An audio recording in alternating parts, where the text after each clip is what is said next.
और चलिए आगे बढ़ते हुए बात करेंगे उत्तर प्रदेश के कासगंज की, जहां 4 महिलाएं काल के गाल में समा गईं। घर के लिए मिट्टी खोद रही थी, इस दौरान बड़ा हादसा हुआ और उनकी मौत हो गई। देखिए।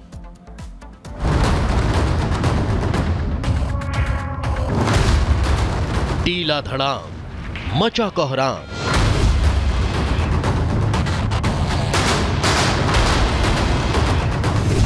मलबे में लाश, जिंदगी की तलाश।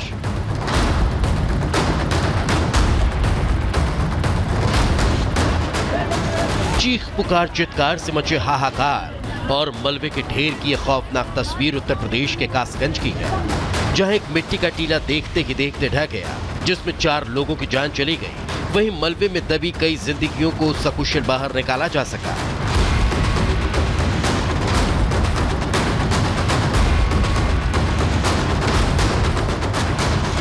हादसे की खबर मिलती ही फायर ब्रिगेड और राहत बचाव की टीम मौके पर जा पहुंची।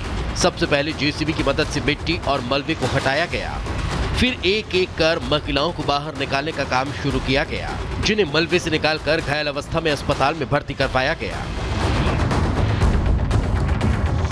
तो जेसीबी ने जो पुलिया बन रही थी 6 लाइन की, उसमें मतलब जो है उसने गड्ढा कर दिया था, तो उसमें मुझे मट्टी खोदने गई थी। अच्छा। और मट्टी खोदते खोदते वो धार गिर पड़ी नीचे, उसमें दब गई 15-20 लेडीज। तो जेसीबी क्या काम कर रही थी, किसका काम कर रही थी वो?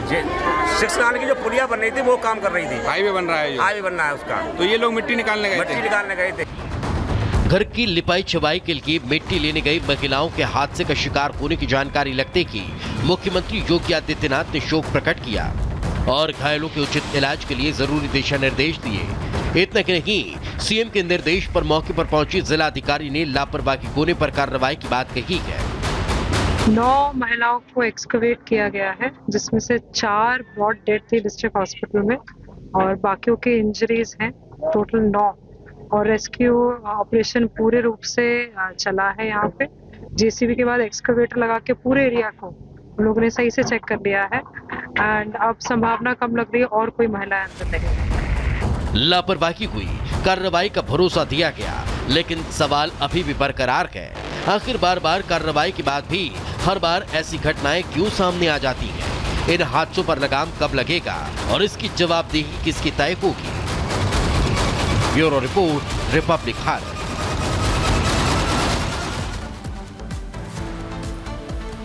चलिए आगे बढ़ते हैं और अब बात कर लेते हैं एग्जाम पर जारी संग्राम की। जी हां, खबर उत्तर प्रदेश के प्रयागराज से है।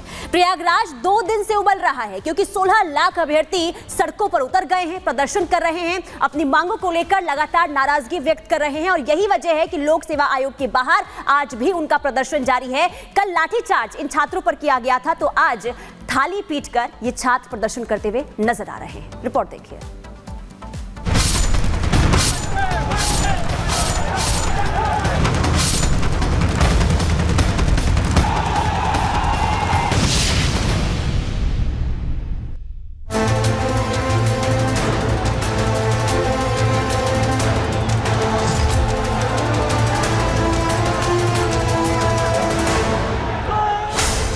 एग्जाम पर रण, जोरदार प्रदर्शन।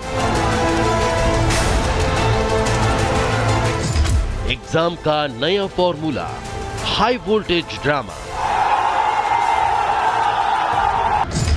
16 लाख छात्र, पूरी होगी मांग। प्रयागराज में पिछले 2 दिन से जंग का माहौल देखने को मिल रहा है। अपनी मांगों के साथ सड़क पर छात्रों ने मोर्चा खोल दिया है और प्रशासन के खिलाफ हल्ला बोल चल रहा है।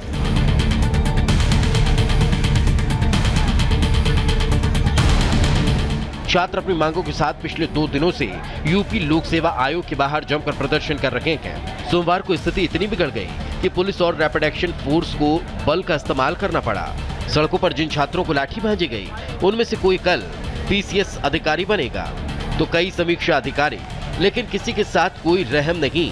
सोमवार को मिली लाठी के बाद भी छात्र टस से मस नहीं हुए।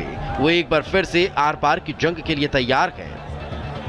सबसे बड़ी मांग ये है कि आयोग जो नया एक्सपेरिमेंट कर रहा है नॉर्मलाइजेशन का, हम लोग उसको मानने के लिए तैयार नहीं। क्यों तैयार नहीं है? जीएस का एक ब्रॉड लेवल है मैम, जीएस का एक ब्रॉड लेवल है मैम। ये कौन सा कैसे ये डिसाइड करेंगे कौन सा क्वेश्चन इजी है, कौन सा क्वेश्चन टफ है? यूपीपीसीएस 2024 और समीक्षा सहायक समीक्षा अधिकारी 2024 के प्रारंभिक परीक्षा में इन्होंने मानकीकरण और 2 दिवसीय जो एग्जाम नई व्यवस्था परिवर्तन लाया है उसका हम लोग विरोध कर रहे हैं, और विरोध तब तक करेंगे जब तक ये नोटिस आयोग जारी नहीं करेगा। प्रदर्शनकारी छात्रों की एक ही मांग है, 1 शिफ्ट 1 एग्जाम, और अपनी इसी मांग के साथ छात्र लोक सेवा आयोग के बाहर अपना विरोध दर्ज करवा रखे हैं। हजारों की संख्या में सरकारी नौकरी की तैयारी कर रखे छात्र प्रदर्शन कर रहे हैं। इसकी वजह क्या है वो भी जान लीजिए। आयोग ने यूपीपीएससी परीक्षा का जो कैलेंडर तैयार किया है उसके मुताबिक सिविल सेवा प्रीलिम्स एग्जाम के लिए 7 से 8 दिसंबर की तारीख दी है, जबकि आरओ और एआरओ की परीक्षा के लिए 22 और 23 दिसंबर की तारीख तय की गई है। प्रीलिम्स की परीक्षा हर दिन 2 पालियों में होगी, यानी 2 दिन में 4 पाली, और आरओ एआरओ एग्जाम पहले दिन 2 पाली और दूसरे दिन 1 पाली में होंगे। यूपीपीएससी परीक्षा के लिए कुल 220 पद, जिसके लिए 5,76,154 छात्र एग्जाम देंगे, जबकि आरओ एआरओ के 441 पद के लिए 10,76,004 छात्र परीक्षा देने वाले हैं। अब तक जो परीक्षा एक दिन में एक साथ हो जाती थी, उसे 2-2 दिन कराने जा रहे आयोग के फैसले से छात्र आशंकित हैं। आशंका गड़बड़ी, धांधली, पारदर्शिता की कमी का आरोप भी लगा रहे हैं।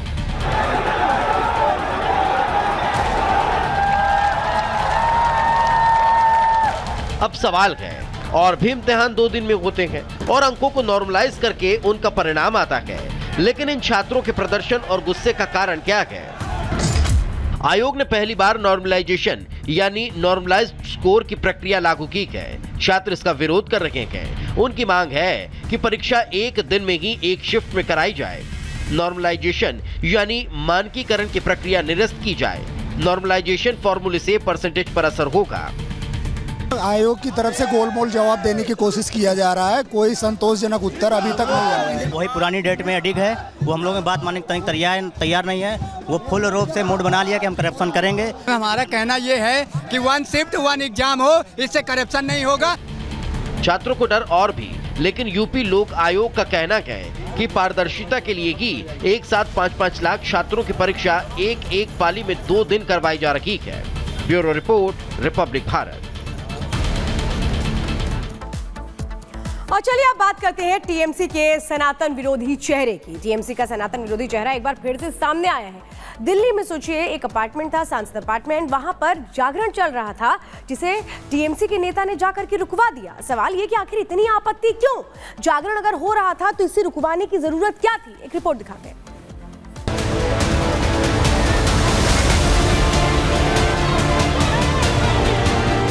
क्या हिंदू विरोधी हैं ममता के सांसद?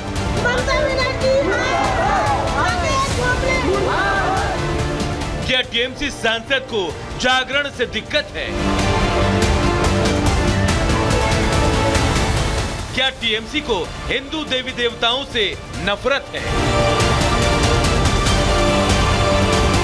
क्या यही है टीएमसी का असली चेहरा?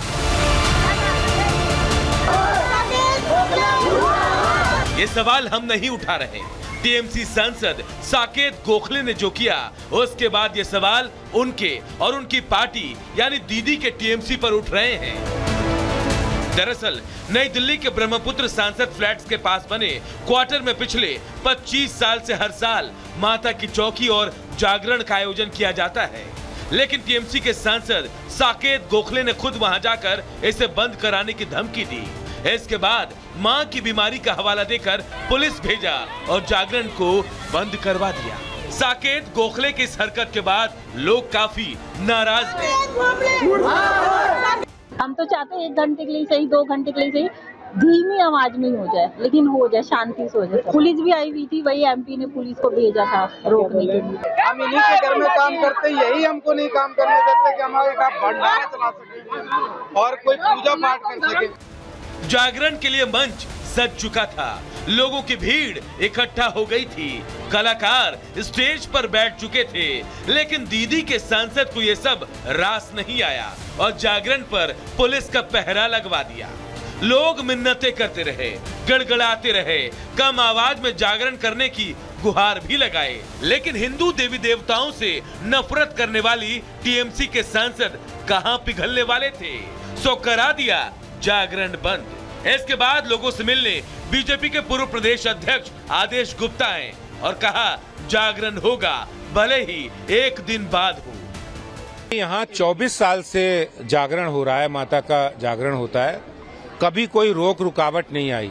लेकिन अभी कुछ ही दिनों पहले यहाँ पर तृणमूल कांग्रेस के सांसद रहने के लिए आए हैं ब्रह्मपुत्रा में, और उन्होंने पुलिस को कंप्लेंट की और जागरण रुकवाया। इसलिए 17 नवंबर को हम लोग यहाँ पर माता का जागरण करेंगे। किसी माई के लाल में अगर हिम्मत है तो वो रुकवा कर दिखाए।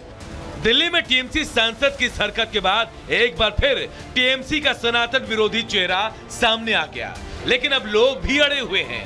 जागरण बंद होने के बाद भी लोग पंडाल में बैठे हैं और उसी जगह पर जागरण कराने की मांग भी कर रहे हैं। Bureau report, Republic Bharat.